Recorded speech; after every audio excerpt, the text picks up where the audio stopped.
کھینچ کر اسے اپنے قریب کر لیا۔ رجا کا پورا وجود کام کر رہ گیا تھا۔ اس کا بھرا بھرا فکر اسفندیار کے چوڑے مضبوط سینے میں بالکل گمی ہو چکا تھا۔ اس کے نرم وجود کا لمس اپنے سینے پر محسوس کر کے اسفندیار تو بالکل ہی مزید پاگل ہوتا جا رہا تھا۔ مزید اسے خود میں بینچ کر کہنے لگا، میں یہاں پر تمہیں اپنے ساتھ لے کر جانے کے لیے آیا ہوں۔ اپنا فیصلہ بدل چکا ہوں۔ میں غلط تھا، تم میرے ساتھ میرے گھر چلو گی، وہ بھی رخصت ہو کر، تمام ریت رواج کے ساتھ۔ وہ ایک ایک لفظ چبا کر بولا تھا، جبکہ آنکھیں پھاڑے رجا اس کا چہرہ دیکھتی رہ گئی تھی۔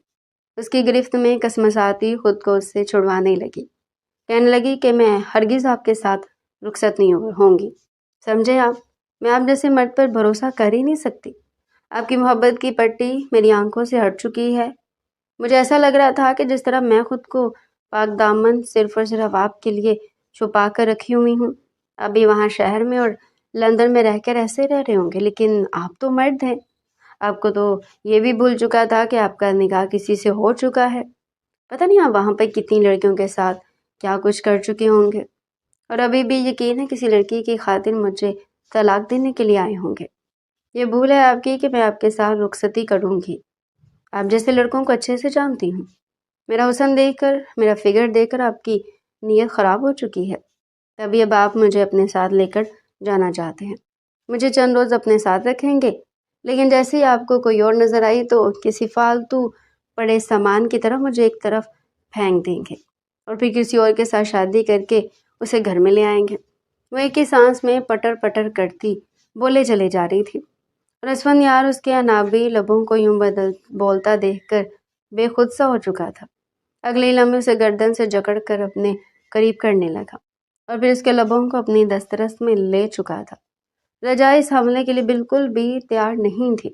وہ تو بن پانی کی مچھلی کی طرح تڑپ کر رہ گئی، لیکن وہ اسے مکمل طور پر اپنے قابو میں کرتا اس کے لبوں سے سرشار ہونے لگا تھا۔ پھر کتنی دیر وہ اسے سرشار ہوتا رہا، یہاں تک کہ رجا اس کے سینے پر مکے مارنے لگی۔ اسے کہنے لگا کہ کتنا بولتی ہو تم، اور فضول بولتی ہو تم، جو مرضی سمجھو، جو مرضی کہو، لیکن شادی تو تمہاری مجھ سے ہی ہوگی، رخصتی تمہیں کرنا ہی پڑے گی، چاہے تمہاری مرضی ہو یا نہ ہو۔ اسفندیار کی جب نظر ایک بار جس چیز پر پڑ جائے وہ اسے اپنا بنا کر ہی رہتا ہے۔ اسفندیار کو لگ رہا تھا کہ دنیا جہاں کی ساری اکڑ اور غرور اسی میں سمایا ہوا ہے، لیکن رجا بھی اسی کے ہی خاندان کی لڑکی تھی، اس کی رگوں میں بھی یہی خون دوڑ رہا تھا۔ اگلے لمحے اکڑ کر کہنے لگی کہ میں کوئی آپ کی زر خرید غلام نہیں، یا کوئی سامان نہیں جسے خرید کر آپ اپنا بنا لیں گے۔ میں جیتی جاگتی انسان ہوں، اور میری مرضی کے بغیر نانا صاحب میری رخصتی نہیں کریں گے۔ اسے پہلے کہ اسفندیار باہر جاتا وہ خود کمرے سے باہر نکلی تھی۔ نانا صاحب باہر لاؤنج میں ہی بیٹھے تسبیح کے دانے پر کوئی ورد کر رہے تھے، اور دل میں یہی نیت رکھے ہوئے تھے کہ اللہ کرے سب کچھ ٹھیک ہو جائے۔ اس بھری دنیا میں ان کی نوازتی رجا کا تھا ہی کون؟ اگر اسفندیار اسے سچ میں طلاق دے دیتا تو کیا ہوتا؟ وہ بھی یہی دعا مانگ رہے تھے جب پیر پٹکتی ہوئی رجا کمرے سے باہر نکلی اور نانا صاحب کے سامنے کھڑی ہو کر کہنے لگی کہ نانا صاحب، میں آپ کو واضح طور پر بتا رہی ہوں، میں آپ کے اس نواسے کے ساتھ رخصتی بالکل نہیں کرنے والی۔ یہ مجھے طلاق دینے آیا تھا نا، لیکن مجھے دیکھ کر ہر مرد کی طرح اس مرد کی بھی نیت بدل چکی ہے۔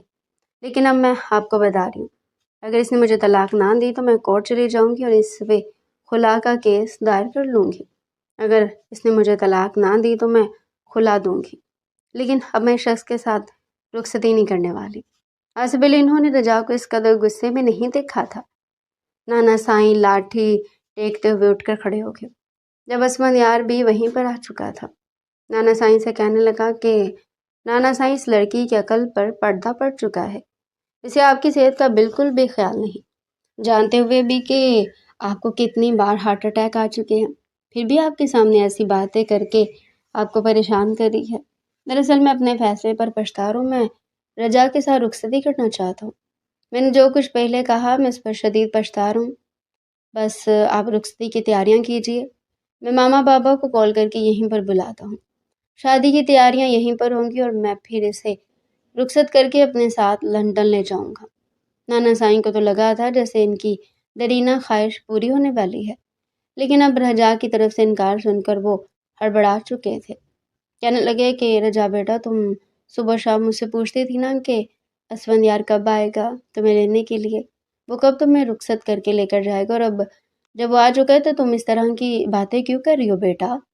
لڑکیاں اپنا گھر بسانے کے لیے کیا کچھ کرتی ہیں اور تم ذرا سی بات پر رشتہ ختم کر رہی ہو۔ لیکن رجا کے بھی اپنے کچھ اصول تھے۔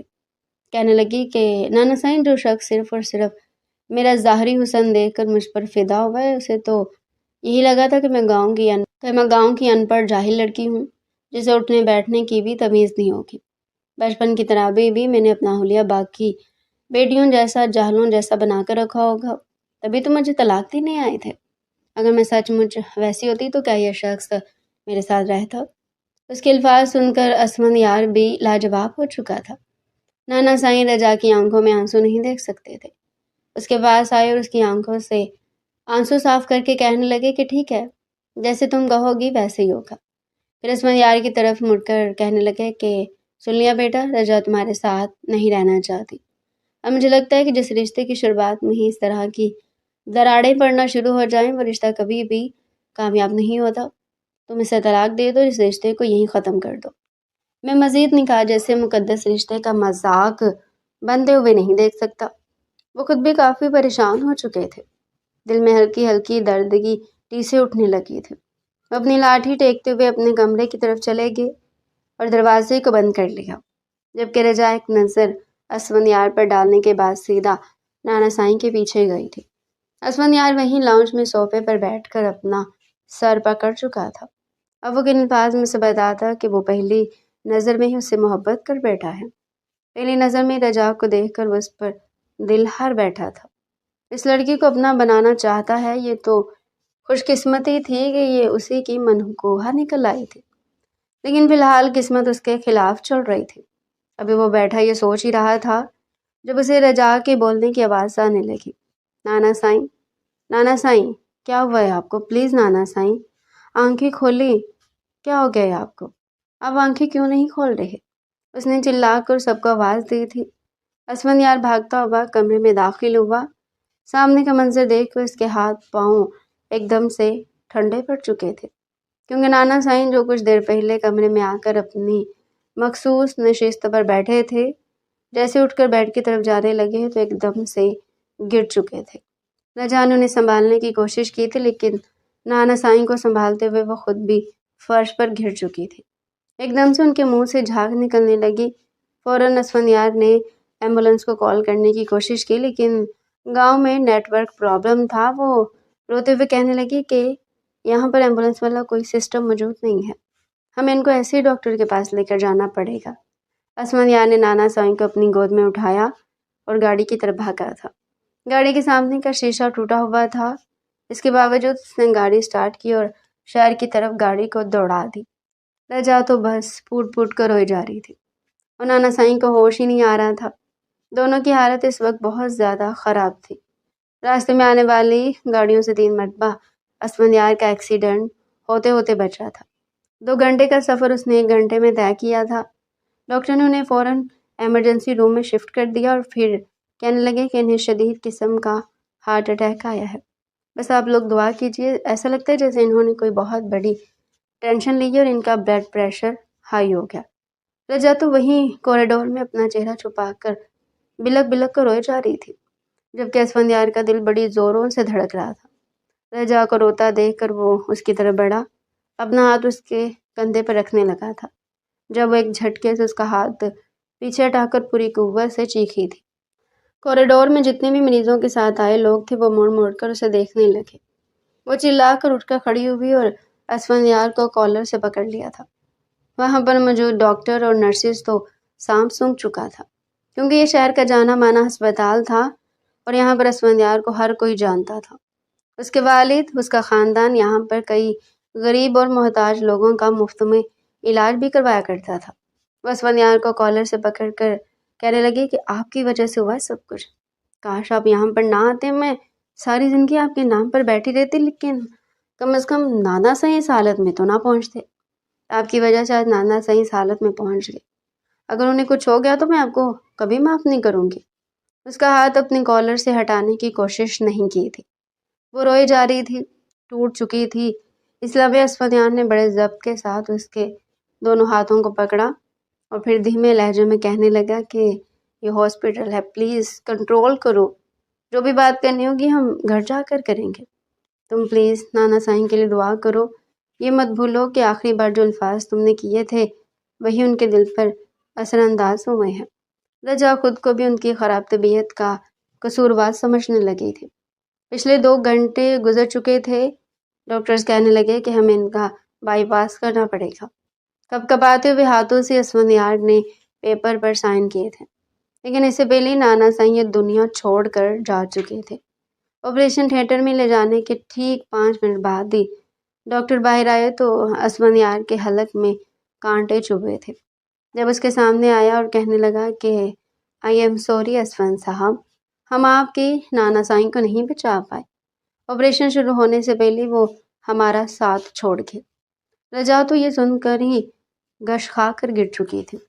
اسفندیار کی آنکھوں میں بھی آنسو تھے۔ اس کے بھی وہم و گمان میں بھی نہیں تھا کہ اتنے سالوں بعد نانا سائیں کے ساتھ جی جانے والی ملاقات، اس کی آخری ملاقات ایسی ہوگی۔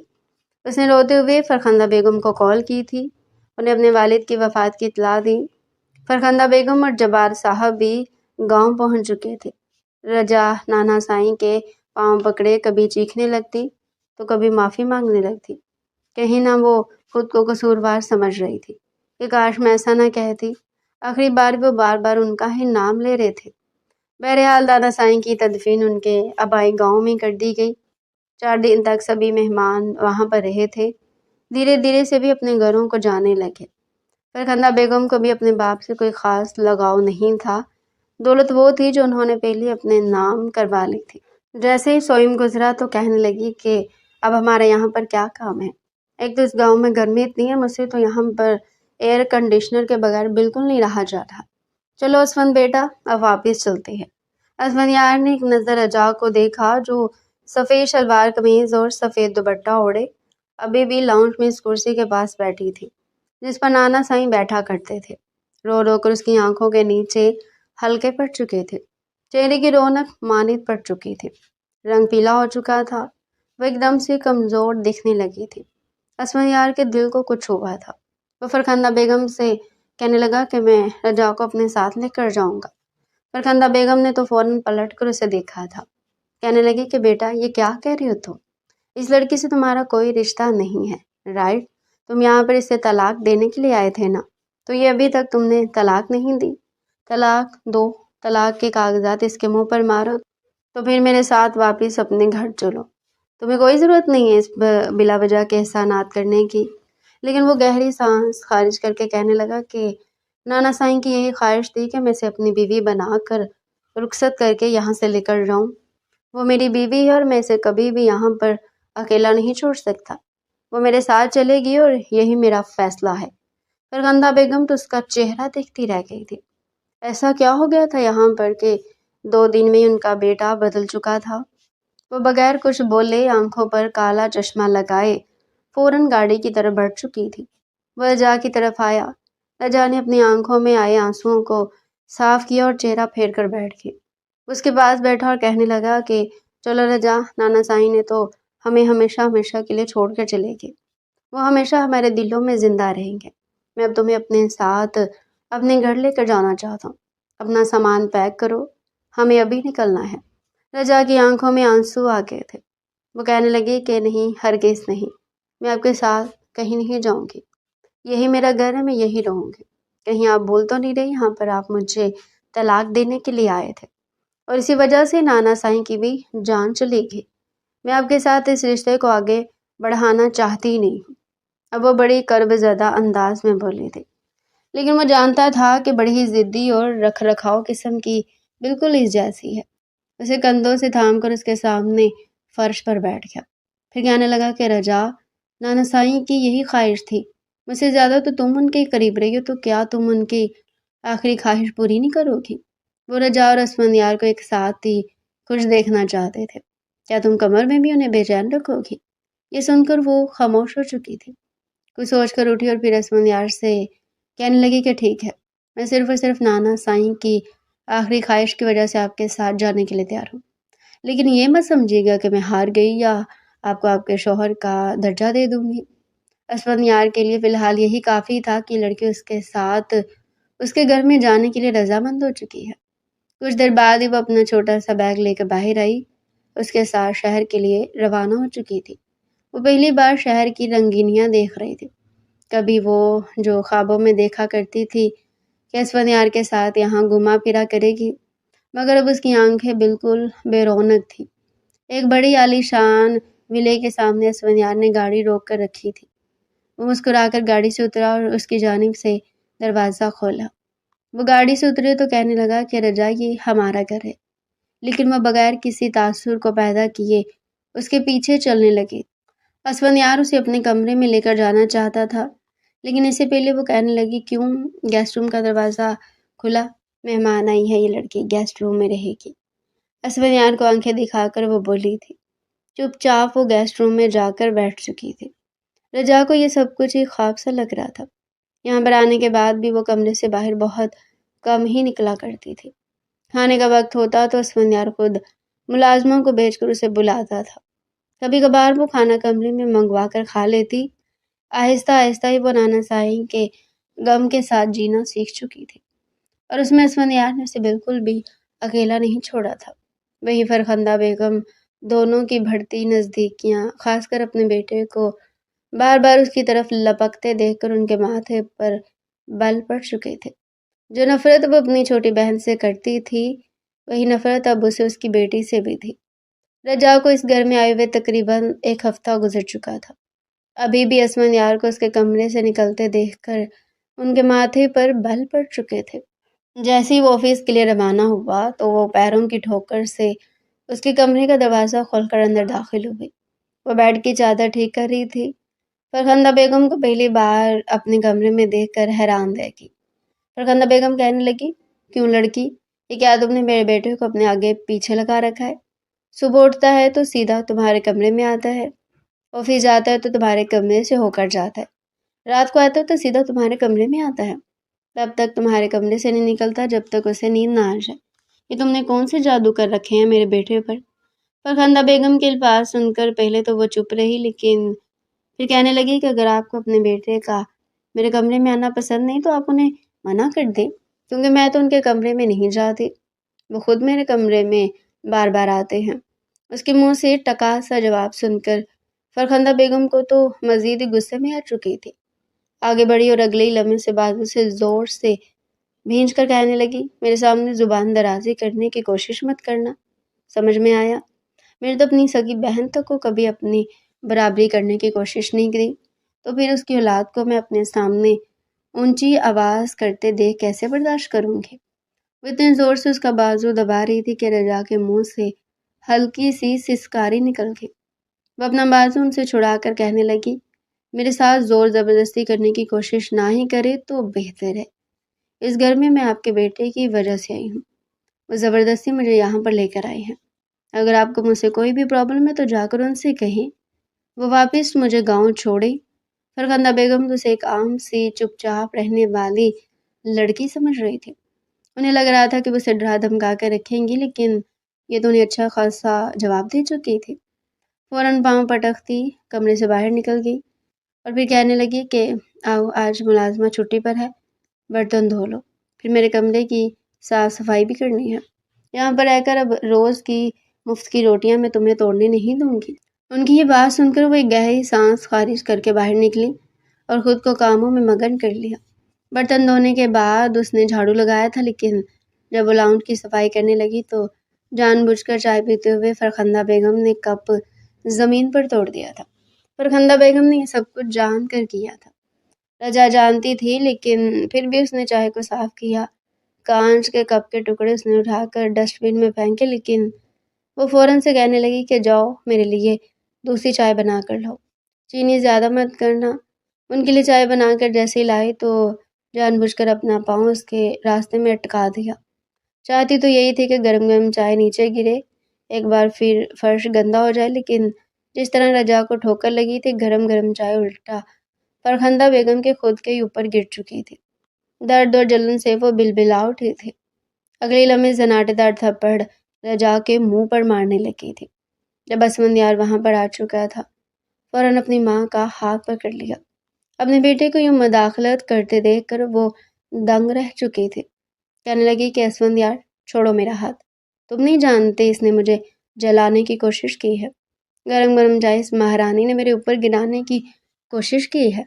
آج اتنے دنوں سے پہلی بار میں نے اس کو کہا کہ میرے لیے چائے بنا لو، لیکن وہ بھی اس مہارانی کو آگ لگا گئی۔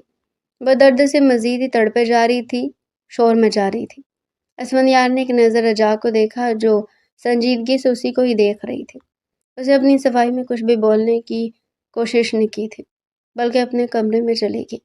اسفند کو بھی یہی لگنے لگا کہ ہو سکتا ہے یہ واقعی اس گھر میں رہنا چاہتی ہو، تبھی اس نے ایسی حرکت کی ہو۔ وہ اپنی ماں کو ہاسپٹل لے کر گیا تھا، ان کا پیٹ اور راہ گرم چائے گینے کی وجہ سے سرخ ہو رہی تھی، لیکن انہوں نے یوں شور مچایا تھا جیسے پتہ نہیں کیا ہو گیا ہو۔ گھر آ کر وہ اسفند کے کان بھرنے لگی کہ کس لڑکی کو یہاں سے لائے ہو، وہیں پھینکو، طلاق دو اسے، میں تمہاری شادی کسی اچھی لڑکی سے کرواؤں گی۔ اپنی ماں کو سلانے کے بعد وہ سیدھا رجا کے کمرے میں آیا تھا، جو سر سے لے کر پاؤں تو کمبل اوڑھے لیٹی ہوئی تھی۔ کہنے لگا کہ رجا، جانتا ہوں جاگ رہی ہو، کمبل ہٹاؤ اور میری بات سنو، میں تم سے بات کرنے آیا ہوں۔ لیکن پھر بھی کمبل میں کوئی ہلچل نہ ہوئی تھی۔ وہ آگے بڑھا اور ایک جھٹکے سے اس نے کمبل کو ہٹایا تھا۔ رجا جو اس وقت نائٹ سوٹ میں ملبوس تھی، جو اسی نے اسے لا کر دیا تھا، نائٹ سوٹ کا ڈیپ گلا جس نے اس کے ہوش و باحسن کچھ زیادہ ہی اچھا لگ رہا تھا، دیکھ کر اسفندیار کے دل کو کچھ ہونے لگا تھا۔ وہ جوان جہان تھا، اپنے آپ کو قابو میں رکھے ہوئے تھا۔ اس نے تو لندن میں بھی 6 سال گزارے تھے، لیکن اس کے باوجود کسی بھی لڑکی کو اپنی گرل فرینڈ بنایا نہیں تھا۔ وہ تو کسی سے ہاتھ تک نہیں ملاتا تھا، پھر اپنی اتنی حسین بیوی سے بھلا وہ کب تک دور رہتا۔ ابھی بھی رجا سونے کا ناٹک ہی کر رہی تھی جب اس نے اسے اپنے باہوں میں بھر لیا اور پھر کسی چھوٹے بچے کی طرح اسے اٹھا کر اپنی گود میں بٹھا چکا تھا۔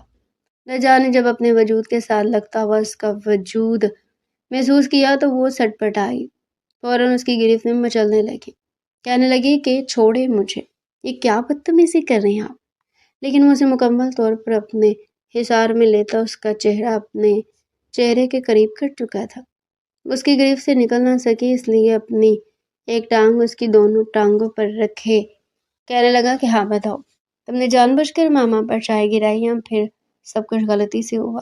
رجا فوراً کہنے لگی کہ ہاں، جان بوجھ کے گرائی ہے میں نے، نہ مجھے وہ اچھی لگتی، نہ آپ مجھے واپس گاؤں جانا ہے، وہیں رہنا ہے، وہیں چھوڑ کر آئے۔ اب تو میں مزید ایسی حرکتیں کرتی رہوں گی۔ اسفند جانتا تھا کہ وہ سب کچھ جھوٹ بول رہی ہے۔ کہنے لگا کہ جھوٹ، تم جھوٹ بول رہی ہو؟ مجھے پتا رجا، تم یہ کبھی نہیں کر سکتی، نانا سائی نے تمہاری تربیت ایسی کی ہی نہیں ہے۔ رجا خاموش ہو چکی تھی، اس کی گرفت میں سے نکلتا اس کے لیے اتنا آسان نہیں تھا۔ ایک گہری سانس خارج کر کے اس نے ساری سچائی بتائی تھی کہ آج کیسے فرخندہ بیگم اس کے ساتھ رویہ رکھا، اسے سارے گھر کے کام کروائے۔ اسفند اس کے حسین چہرے کو دیکھے جا رہا تھا اور پھر اگلے ہی پل اس کے لبوں کو ایک بار پھر اپنی دسترس میں لے چکا تھا۔ رجا اس کے لیے تیار نہیں تھی، فوراً اسے دور کرنے لگی، کہنے لگی کہ یہ کیا کر رہے ہیں آپ، چھوڑیں مجھے، میں آپ کو اجازت نہیں دیتی، مجھے ہاتھ مت لگائیں۔ اسفند اسے مزید اپنے قریب کر کے کہنے لگا، کیوں دور رکھ رہی ہو خود کو مجھ سے؟ اتنے سالوں سے میں نے خود کو تمہارے لیے سنبھال کر رکھا تھا، سمجھی تم؟ میرا شروع سے یہی خیال تھا کہ میری ایک عدد بیوی موجود ہے، اسی میں اپنی شادی کو آگے بڑھاؤں گا، رومانس کروں گا، رات کو ایک پل بھی اسے چین سے سونے نہیں دوں گا۔ لیکن پھر ماما نے مجھے تمہارے خلاف ورگلایا، بھڑکانا شروع کیا کہ تم تو جاہل گنوار پینڈو سی ہوگی، بالوں میں تیل لگانے والی چوٹیاں باندھے، تمہیں تو اٹھنے بیٹھنے کا بھی سینس نہیں ہوگا، یہاں پر اگر تم آ گئی تو الٹا ہماری بے عزتی کرواؤ گی، یہاں کے ملازموں سے بھی پرلے درجے کی حرکتیں ہوں گی تمہاری۔ تو بس اسی باتوں کو لے کر میرا دل تم سے خراب کرتی رہی، لیکن دیکھو میرے دل میں کچھ تو تمہارے لیے ہی تھا، تبھی تو تمہیں میری نظر میں دیکھتی میں تم پر فدا ہو گیا۔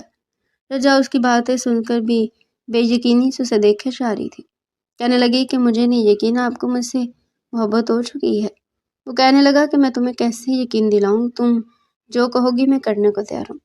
لیکن وہ فوراً کہنے لگی کہ جب مجھے آپ سے محبت رہی نہیں تو میں کیوں آپ کو محبت کا دکھاوا دکھاؤں؟ مجھے آپ کی محبت میں اور آپ میں اب کوئی دلچسپی نہیں رہی۔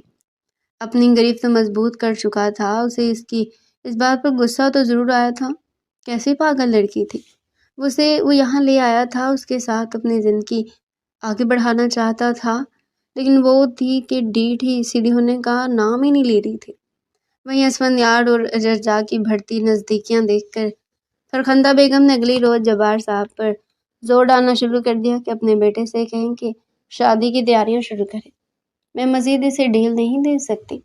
اسفندیار تو کسی بزنس میٹنگ میں مصروف تھا، لیکن صرف اور صرف رجا کو جلانے کے لیے وہ اپنے ایک امیر کبیر پارٹنر کو گھر بلا چکی تھی، جو آئی تو اسے ملنے کے لیے تھی، لیکن اس نے رجا کو ساتھ ہی کھانا بنانے پر بھی لگا دیا تھا۔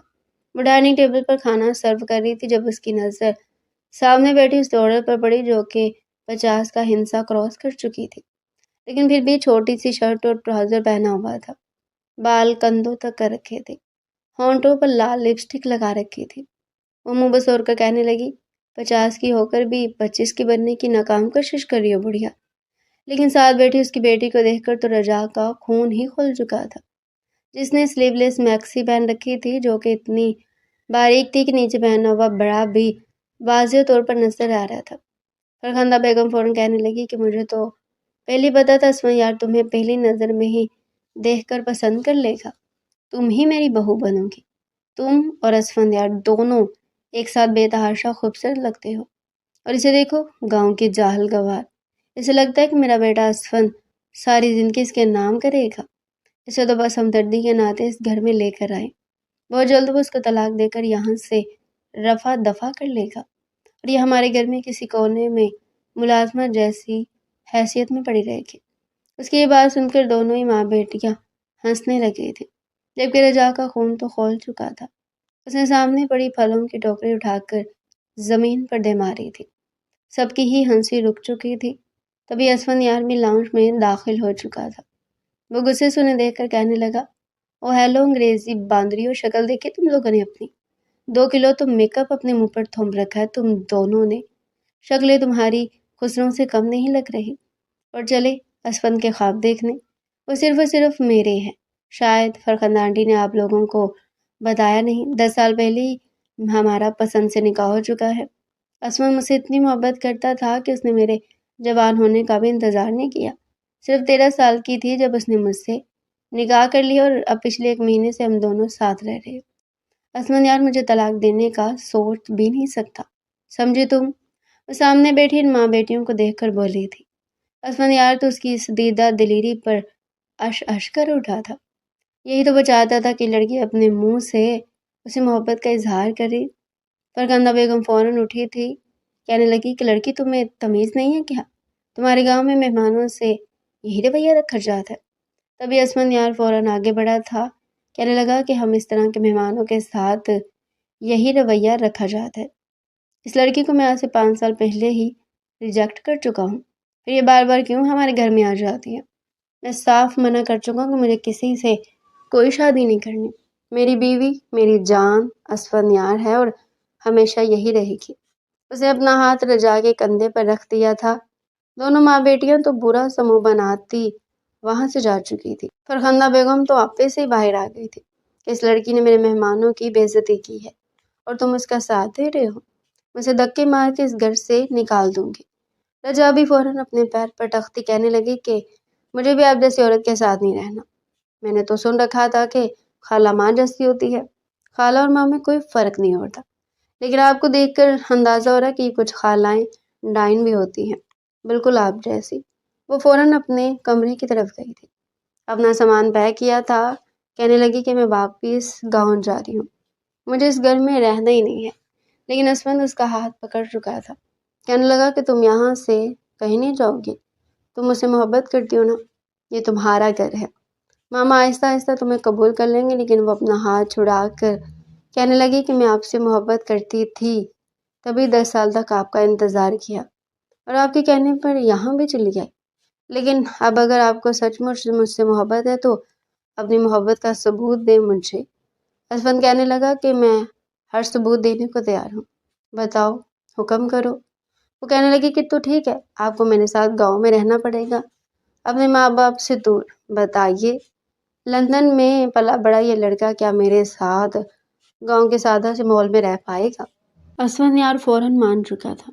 کہنے لگا کہ ٹھیک ہے، اگر ایسے ہی مجھے اپنی محبت ثابت کرنے کا موقع ملے گا تو میں ثابت کروں گا، لیکن اپنا حق بھی پورا وصول کروں گا۔ مزید میں تمہیں کوئی بہانہ نہیں دوں گا۔ وہ اپنی نظریں چرا چکی تھی۔ فرخندہ بیگم چیختی چنگارتی رہے گی، لیکن وہ صاف الفاظ میں کہہ چکا تھا کہ میں اب تبھی واپس لوٹوں گا جب آپ اپنی بھانجی کو اور میری بیوی کو اپنی بہو کے روپ میں قبول کر لیں گے۔ اسے لے کر گاؤں آ چکی تھی، اپنے نانا سائیں کی حویلی میں۔ جب سے اس گھر میں گئی تھی سوائے پریشر کے اسے کچھ بھی نہیں ملا تھا۔ یہاں پر آنے کے بعد اسے ایک عجیب سا سکون محسوس ہوا تھا، جبکہ اسے خوش دیکھ کر اسفند بھی خوش تھا۔ رات کا کھانا اس نے اپنے اور اسفند کے لیے تیار کیا تھا۔ رات کو جب وہ سونے لگی تو وہ بھی اس کے کمرے میں ہی بیڈ پر آ کر لیٹ چکا تھا۔ وہ کہنے لگی کہ یہاں پر کیا کر رہے ہیں آپ؟ جائیں جا کر دوسرے کمرے میں سوئیں۔ مگر وہ کہنے لگا کہ کیوں؟ تمہیں کیا لگتا ہے میں ساری باتیں تمہاری مانوں گا؟ تمہارے کہنے پر اب اپنی جاب، اپنا بزنس، میٹنگ سب کچھ چھوڑ کر یہاں گاؤں چلا اور تمہیں لگتا ہے کہ اب میں سوؤں گا بھی الگ کمرے میں؟ ہرگز نہیں، تم بھی یہی سوؤں گی اور میں بھی، اور اچھی بیویوں کی طرح مجھے وہ سب بھی دو گی جو مجھے بہت پہلے تم سے لے لینا چاہیے تھا۔ رجا تو ایک بار پھر اس کے سامنے اکڑی تھی، لیکن وہ اسے باہوں میں بھر کر بیڈ پر گرا گیا تھا۔ کہنے لگا کہ نہیں، میں مانتا ہوں میں نے غلطی کی، لیکن اب مجھے معاف تو کر دو۔ دیکھو میں نے تمہیں نہیں چھوڑا، تمہارے ہر بار انکار کے باوجود میں نے تمہارا ہر حکم سر آنکھوں پر رکھا۔ اب میری غلطی اتنی بڑی بھی نہیں کہ تم مجھے یوں دور رکھتی پھرو۔ رجا کو بھی شاید اس پر رحم آ ہی چکا تھا، وہ بھی تو اس سے محبت کرتی تھی۔ بس جس طرح اکڑ اور ضد اسفند یار نے اسے دکھائی تھی، وہ بھی بدلے میں اسے وہی دکھا رہی تھی۔ وہ گہری سانس خارج کر کے رہ گیا۔ اسے اپنے لب اسفند یار کے ماتھے پر رکھے تھے، گویا وہ اسے اپنی محبت کا اقرار کر چکی ہو۔ اسفند پھر سے اسے باہوں میں بڑھ چکا تھا، اجازت طلب نگاہوں سے اسے دیکھ کر کہنے لگا کہ اب تو اپنا یہ حسین سا سراپا مجھے سونپ دو، مزید کتنا تڑپاؤ گی؟ وہ مسکراتے ہوئے فوراً اسے اپنے سینے میں بھینچ کر ایک پل سرشار سا ہو چکا تھا، دھیرے دھیرے اسے ہر پردے سے آزاد کرتا۔ جب اس نے آخری پردہ بھی اس کے بھرے بھرے وجود سے الگ کیا تو اسفند یار بالکل پاگل سا ہو چکا تھا، فوراً اس کے نازک وجود پر جھک چکا اور اپنے لبوں سے اس پر شدت لٹانے لگا۔ پورے کمرے میں، جہاں تک کہ کمرے سے باہر، اس وقت دونوں کی محبت بھری آوازیں گونج رہی تھی۔ رجا تو خود پر قابو ہی نہیں کر پا رہی تھی۔ یہی تو اسفند چاہتا تھا۔ پھر بڑے پیار سے اس نے رجا کے وجود میں سرایت کی۔ درد کی لہریں رجا کے چہرے پر نمایاں تھیں، لیکن پھر وہ اپنا آپ اس کے سینے میں چھپا گئی تھی۔ بڑے پیار کے ساتھ وہ رات اسفند یار نے رجا کے نام کی تھی۔ اگلی صبح جب رجا کی آنکھ کھلی تو وہ ہر پردے سے آزاد کمفرٹر میں لپٹی اسفند کے سینے پر سو رہی تھی۔ شرم سے اس کا چہرہ لال ہو رہا تھا۔ اس رات کو اس نے کبھی خواب دیکھا تھا، لیکن اب وہ دونوں ہی کھو چکے تھے۔ اس نے صبح اٹھ کر دیکھا تو بیڈ کی چادر خراب تھی۔ مسکرا کر دیکھتا اسے باہوں میں بھر گیا، کہنے لگا کہ میری اور تمہاری محبت کی نشانی ہے۔ وہ مسکرائے جا رہی تھی۔ یہاں پر وہ جتنے دن بھی رہے تھے، اسے اپنی محبت سے ہمکنار کروا دیا تھا۔ اس کے لیے مسلسل اپنے بزنس کا نقصان کیا جا رہا تھا۔ یہ بات رجا کو بھی پسند نہیں آئی تھی۔ 10 دن گاؤں میں رہنے کے بعد اس نے گاؤں کو خیر بات کہہ دیا تھا۔ جانے سے پہلے دونوں نانا سائیں کی قبر پر آئے تھے۔ دونوں کی آنکھوں میں آنسو تھے۔ کاش وہ آج زندہ ہوتے۔ ان کی قبر کی مٹی کو ہاتھوں میں لے کر بولی تھی، اور پھر ساتھ 2 آنسو ان کی قبر پر گراتی۔ فاتحہ خوانی کرنے کے بعد وہ گاڑیوں میں بیٹھ چکی تھی۔ گاڑی شہر کی طرف رواں دوا تھی اور وہ اسفند یار کے کندھے پر سر رکھے آنے والے حسین لمحات کا سوچ کر پرسکون تھی۔